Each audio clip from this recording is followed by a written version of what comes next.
still going the road. And then the sun starts setting and we're actually heading west and we're meant to be heading south. Like, you know what I mean? You can tell me all you want that we're not going, like we're going in the right direction, but I know the truth. Do you sort of get it? Like, we're not going to get to where we want trying to convince ourselves that we haven't made a mistake. So if we're unable to admit the mistake, then we're unable to look at it and address it. And if we're unable to look at it and address it, like, how can we ever change it or alter it? Do you sort of understand? So the only way to be able to change or alter the behaviour is to be able to see it and address it. Like, because if we can't see it and address it, we can't alter it because we don't understand what even is the right path forward. You know, the right path moving forward. So it's very important that we understand this aspect, because when we understand this aspect of it, well, now I understand that when I feel these emotions that I don't like, I have to sort of face them and address them and sort of see what they really are and see myself. So for example, if I'm heartbroken, like, I'm heartbroken, I can bullshit myself and say I'm not, but if I am, I am. Do you sort of get it? Like, going around saying that I'm not heartbroken if I'm heartbroken isn't going to do anything for anyone. It's not going to do anything for me. Do you sort of get it? Like, yeah, people will think, and they might believe me and think, oh no, he's not heartbroken. But it doesn't change anything on the inside. Like, you're still going to feel the exact same way. So like, but if you accept it and you're like, I'm heartbroken, you know, and you deal with it and you fucking face it, and you realign and reassociate everything, all the meanings, you know what I mean? Like, you're able to now move forward, you know what I mean? Like, you're moving forward, but it's okay, because you fucking dealt with it, you know? Like, that's the important thing. Because when we avoid things and we don't... So, a funny thing to think about is, you'll be able to tell exactly what everyone else's main concern or worries they are by talking to them for 30 minutes to an hour. Because the thing is people repeat what's important to them. So have you ever noticed that? People will tell you about certain circumstances or events that they've gone through, and they'll keep telling you it on repeat. You know what I mean? And they'll keep bringing it into every conversation. And the reason for this is they're trying to work through it, but they're not willing to face it. So while consciously they're ignoring the problem, subconsciously they're not. Their subconscious is ticking on it. So when they're in conversation and communication, okay, and they're in a conversation, what will tend to happen, okay, is let's say 40 to 60% of the time, they're going to be talking about this instance or this incident or this event or whatever it may be. So it might be an old relationship where someone did something to them. They will always repeat it because it's ticking over in the back of their mind, and when we're just talking, it's our subconscious talking. When we're not actually sitting there thinking about word for word what we're talking about, typically we're just talking and communicating mostly through our subconscious. That's why we can talk so fluently and easily while we do other things. So while I'm consciously focusing on a text, I can listen and reply to someone as well, because the listening and replying is happening within my subconscious while my conscious brain is sort of doing it. So have you ever noticed when you're driving and you start to, sort of drift off and you start thinking about something else or something like that, and you become distracted, but your subconscious is on autopilot driving, and you're still doing every action, but your conscious mind is in a relaxed state. Like, that's the thing, we have two minds and they can work independent of each other. Do you know what I mean? Or they can work simultaneously as well. Like, I'm breathing, in a habitual fashion while I'm talking. So I'm not having to think about the breathing that I'm doing, because it's a subconscious routine that's happening while I'm talking. Do you sort of understand? Whereas if I had to consciously think about breathing while I was consciously thinking about talking, so if you ever try, and you can do practices with this, an easy practice with this is do controlled deep breathing and hold a conversation while you do controlled deep breathing. You know what I mean? So while you're breathing in, you're talking. While you're breathing out, you're talking. Do you sort of get it? And you're trying to do both of those activities at the same time, and you can't. Because it's so hard, because what's happening is they're counterintuitive. So naturally our breaths will happen in the pauses, when we take a pause in our communication or our conversation, okay, we usually take a pause to have a breath. Usually we don't breathe while we're talking. Do you know what I mean? So we'll breathe in before we start speaking, and then we'll breathe out as we're speaking, we breathe out, and then we're breathing back in the delay between the ending of one sentence and the beginning of the next sentence.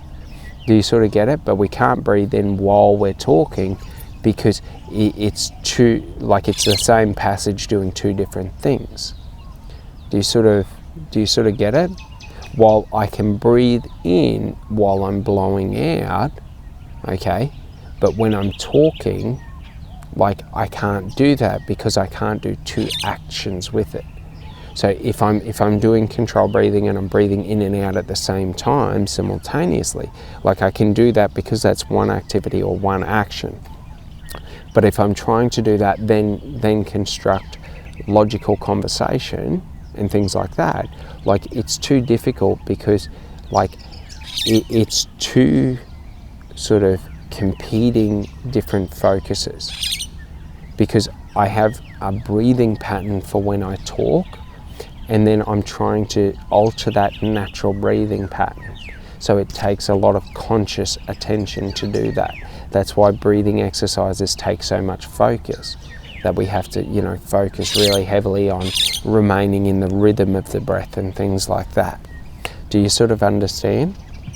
So it's very important to understand this, because a lot of us tend to try and do too much, but we also try and do everything consciously, when a lot of practices and processes are unconscious. So i.e. dealing with emotions will never be a conscious practice. It's an unconscious practice.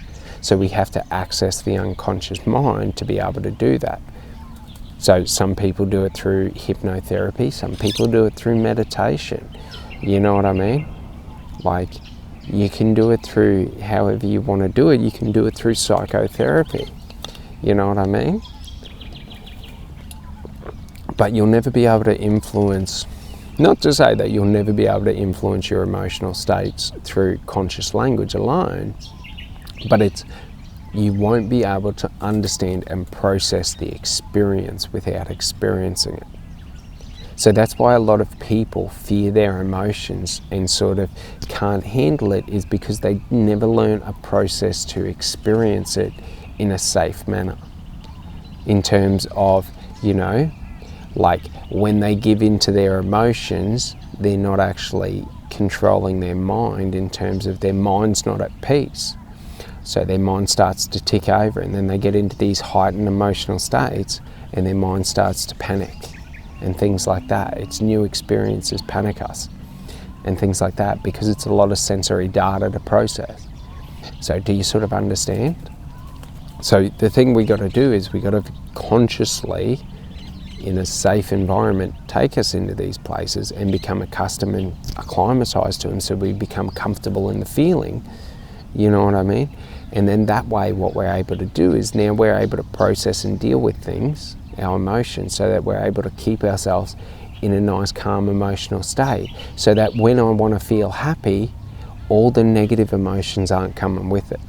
The negative emotions have been dealt with, they've been let go, and now when I want to feel happy, okay, it's just the happiness that I get. It's none of the bullshit, none of the drama, none of the other shit. So that's an important thing, because a lot of people, okay, the reason they can't handle their emotions is because they haven't segregated or categorized their emotions.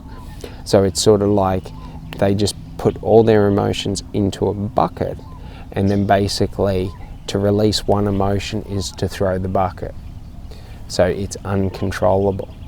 And the worst part about this is when it's uncontrollable is then we have to limit all control, in terms of we cannot give in to any, because if we give in to any, we give in to all. And the problem with this is when we live this way, okay, that's where we create these negative attachments, where we have these toxic attachment styles, okay, and we're creating or bringing negative emotions into love. So we're trying to connect with someone in love, but these negative emotions are coming for it. So now we're developing a love-hate relationship where we feel love, but we also feel these negative emotions. And it's just because we haven't separated and categorized them in terms of compartmentalizing them or even letting them go. Okay, so it's very important, this aspect, because what it allows us to do is it allows us to have our happy emotions, okay, and they're separate from our upset or angry emotions. You know what I mean? We can be upset and angry, and we don't have to be happy.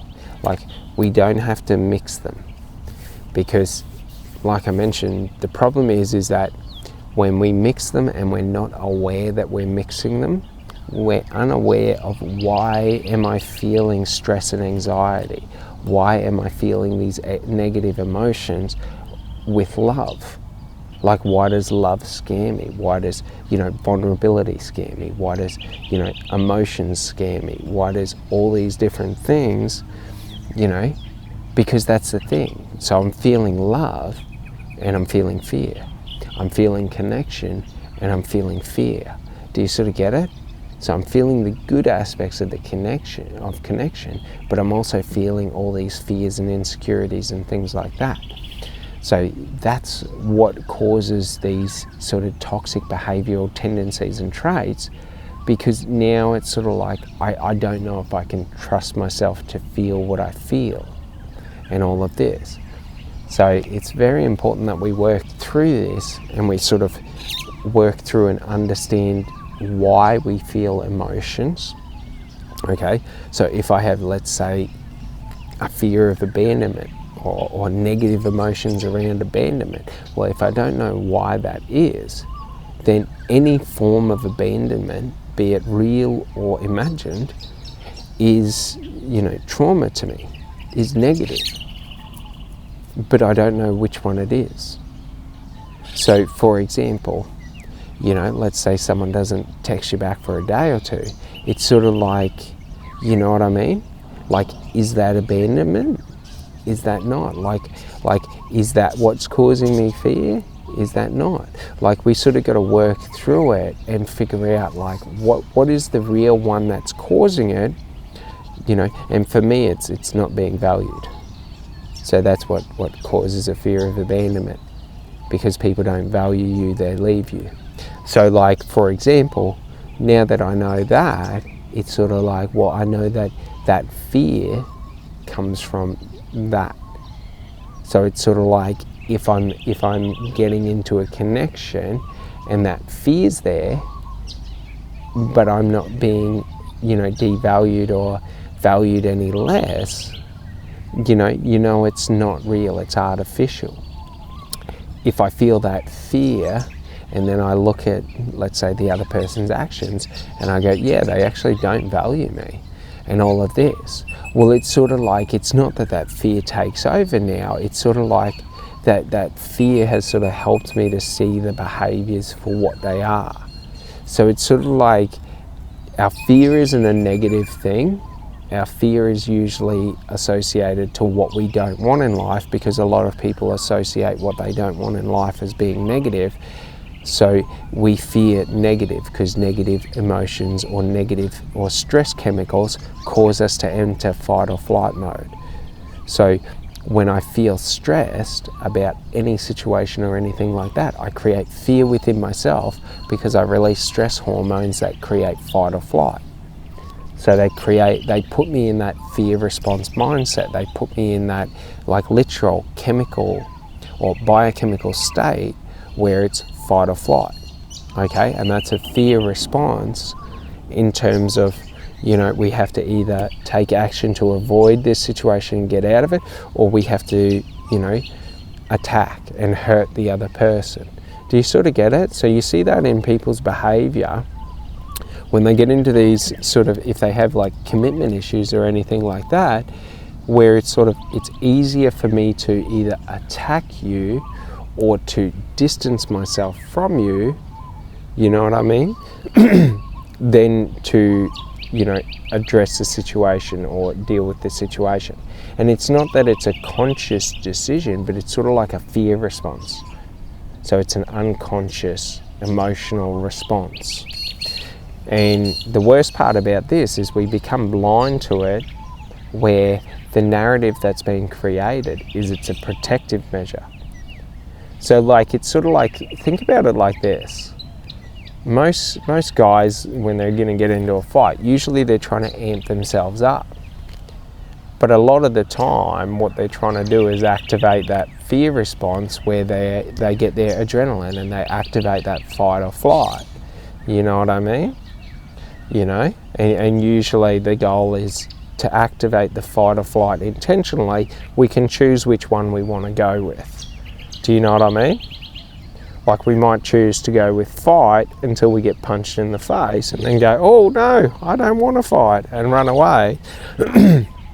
But it's sort of like, you know what I mean? We have to activate that response to be able to sort of fight.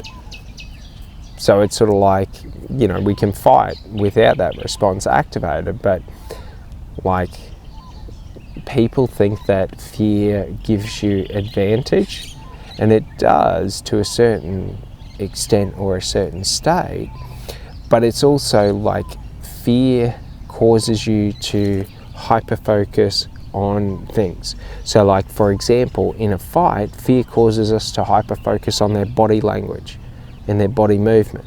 But what can happen is we can hyper-focus on their hands, or we could hyper-focus on their shoulders or their torso, but it doesn't allow for sort of dynamic and complex analyzation. Whereas if we're in a calm state, you know, we can see their hands, see their shoulders, see their knees and their feet and all of that, see their eyes, see their shoulders. Like, we can just run these different patterns of analysis. But when we're in a fear response, it's sort of like we're looking for the largest form of danger, which typically will be the hands. So we hyper-focus on the hands, and then we avoid looking at the shoulders. But the shoulders are what broadcast the movement. Do you sort of get it? And the eyes broadcast the direction. So the shoulders will broadcast that a movement's coming, but the eyes will shoot to where it's going to go. Because we can't punch where we don't see. Do you know what I mean? So like, for example, naturally, our direction of travel is linked to our eyes, where we look, our hand-eye coordination. If I go to pick up a cup, I have to look at the cup to pick it up, because if I try and pick it up not looking, like, I can feel my way there, but like, I can't actually like pick it up. So if I'm going to punch you, like, I have to look where I'm going to punch. Do you sort of get it? Like, I can have the movement as a muscle memory, like most boxers do, where I know exactly where I'm trying to hit on you, and it's sort of like, I know the positioning of the arm, that where it needs to be. But that's sort of different. But if we don't have that level of training, then it's sort of like, I have to look in a direction of where I want to hit. Do you sort of understand? So by understanding how to remain calm, what we're able to do is be more open and dynamic than if we get stressed, because when we get stressed, we get really focused and sort of really not so much structured, but we become really ingrained in our responses. So sort of like, if someone walks up to me and punches me in the face and a fear response happens, well, now I have to address and deal with this situation and respond to it. You know, I just have to react to this situation and start punching on. Do you know what I mean? It's sort of like there's no other option. When in truth, there's millions of other options, but it's sort of like we just ingrained, this is the direction. All right. Well, I hope you enjoy this one, and I'll see you on the next one. Thanks so much. Bye.